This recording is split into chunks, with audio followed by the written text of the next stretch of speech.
July 21st, 2012, Saturday. Breakfast with a side of brave faces, Joseph thought. If anyone asked him about his morning, that's what he would call it. He knew his parents loved him, and they showed it. These last few days were the best, but this morning his parents were starting to crack. Joseph held it together through breakfast, right up until Alex realized he was going today. Alex hugged his chest hard and told him he didn't want him to go. Joseph crumbled inside and cried like a baby. Leaving his family for months at a time was something he never thought he would be doing.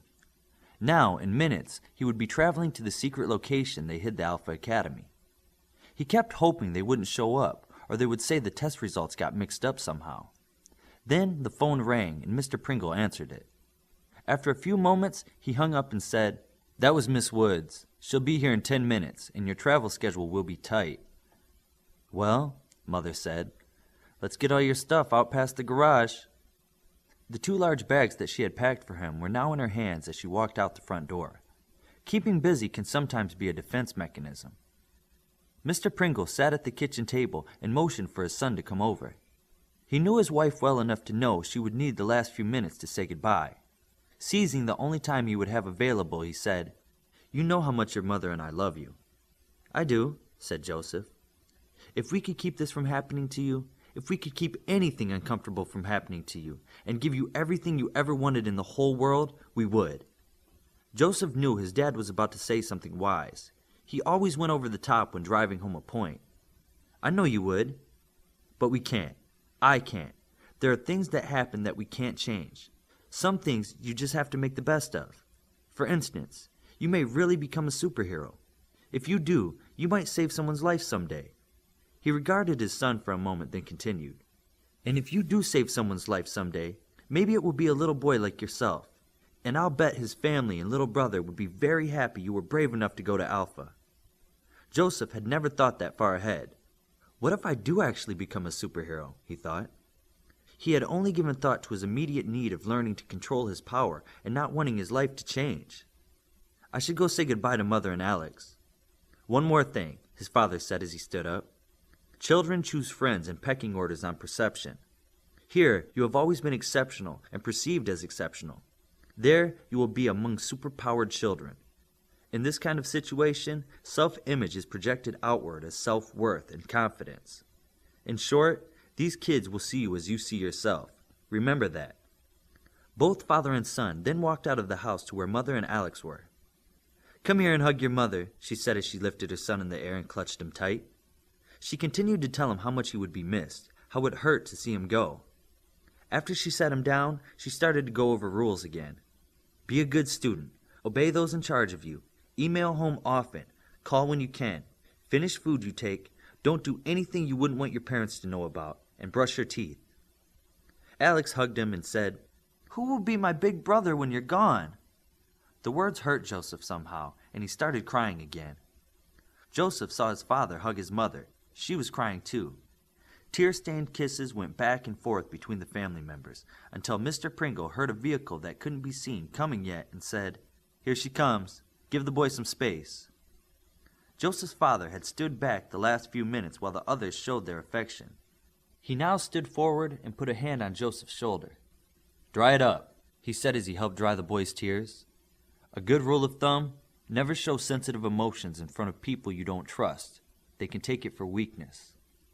His father now welled up in the eyes a little as the black minivan pulled into the driveway. "What's wrong?" Joseph asked his father. His father choked up a little and said, "I thought I would have a decade more to prepare you for life, and now it's here." He put his hands on his son's cheek. "You will always have a home here, where people love you and want you to come home." "I'll be home in 9 weeks for vacation. Then I should have some great stories to tell you," Joseph said, trying to be upbeat. Miss Woods got out of the van and said, "Are we all set for the big day?" If she's expecting a cheer, she's playing to the wrong crowd, Joseph thought. "Well, do you have your inhaler with you?" Miss Woods asked. "The full one. The other one's in my room," Joseph said. "That should be fine." There were a few more goodbyes and hugs while luggage was loaded. During the goodbyes, Mother smiled and shook Miss Woods' hand. She gripped Miss Woods' hand so tight that it made her wince. If anything happens to my baby, I will hold you responsible, Mrs. Pringle said in a cold tone Joseph had never heard before. Miss Woods forced a smile and quickly got in the van. Once they were loaded and driving, Joseph thought the hardest part must be over. Your mother has quite a grip, Miss Woods commented as she tried to get feeling back in her fingertips. Joseph thought about what to say. Then he thought about his father's words. He thought about how he wanted to be perceived. How would he answer? Witty, strong, concerned, funny, detached? She does yoga and doesn't eat fried foods, he said with a blank expression. Miss Woods looked sideways at him and then suppressed a laugh. Which airport are we going to?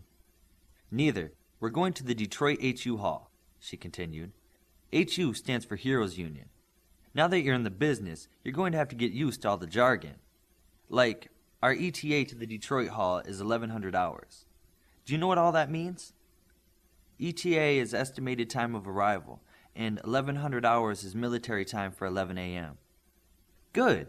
And what is 1100 hours minus 5? 1055 hours? No, but I can see where you get that answer. The minus 5 means your time zone. Here in Michigan, we are 5 hours behind GMT, or Greenwich Mean Time. The time in England is considered GMT. Joseph didn't feel much like being quizzed, so he didn't answer. He hoped maybe she would follow suit, but that didn't happen. Are you excited to be going to Alpha? I have to go to Alpha. If I don't, I can't go out of the house or be normal, he said with a pained voice. Yes, you have to go to training, but you were selected to be trained at Alpha. Do you even know what that means? He looked at her like she was the dumbest thing he had ever seen.